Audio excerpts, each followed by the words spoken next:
Merci, chers collègues. La parole est à Éric Coquerel.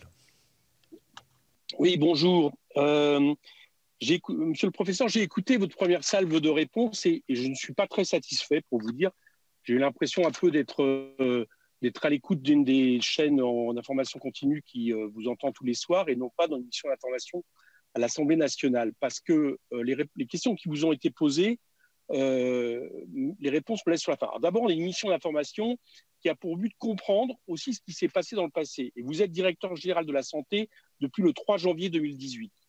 Si on regarde la situation par rapport à l'Allemagne, qui de manière évidente s'en sort mieux, que ce soit en termes d'essais, en termes de tests, en termes de beaucoup de choses, j'aimerais comprendre comment on est arrivé dans une situation où en France, on avait aussi peu de lits de réanimation à l'entrée de cette crise, qui est la grande différence avec l'Allemagne. Alors, j'ai ma réponse, je pense que c'est dû à des politiques sanitaires qui ont été appliquées, la politique du flux plutôt que la politique qui permet à un moment d'avoir des lits de réserve, mais j'aimerais avoir votre réponse à vous sur cette question. La deuxième chose, c'est sur les masques. Alors, si j'ai bien compris, vous ressortez la question culturelle. En France, culturellement, on ne serait pas habitué à porter les masques. Mais on aurait été habitué à porter les masques, et ils n'étaient pas là, les masques. C'est ça le problème. Et j'aimerais savoir là aussi comment vous jugez la situation de vous être retrouvé en tant que directeur général de la santé avec le fait qu'à l'entrée d'une crise épidémique, on ait 0 masque en stock de FFP2, qui sont les masques qui permettent justement de soigner et qui ont mis en péril beaucoup des soignants dans cette épidémie. Donc moi, j'ai du mal à comprendre comment, quand même, on peut justifier à un moment donné de s'être retrouvé avec aussi peu de stock. Donc j'aimerais avoir votre réponse là-dessus. Troisième chose, c'est aussi sur tout le matériel qui manque dans les hôpitaux.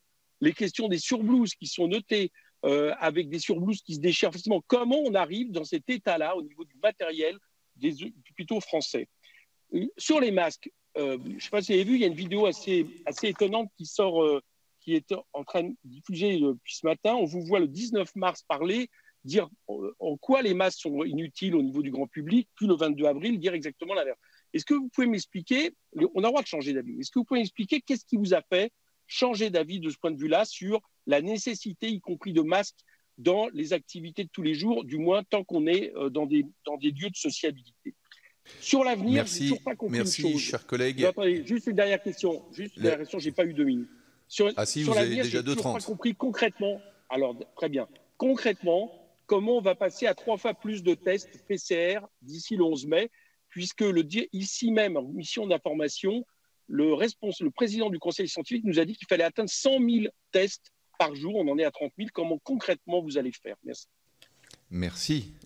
La parole est à Pierre Dharréville. Merci, Monsieur le Président.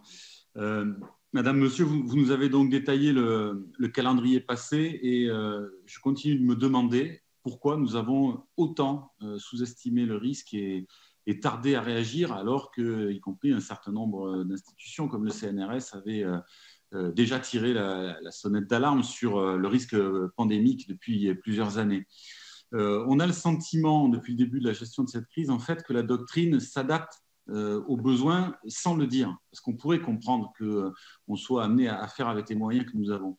Mais ça pose des problèmes donc de transparence et d'éducation sanitaire, alors qu'il faut élever le niveau.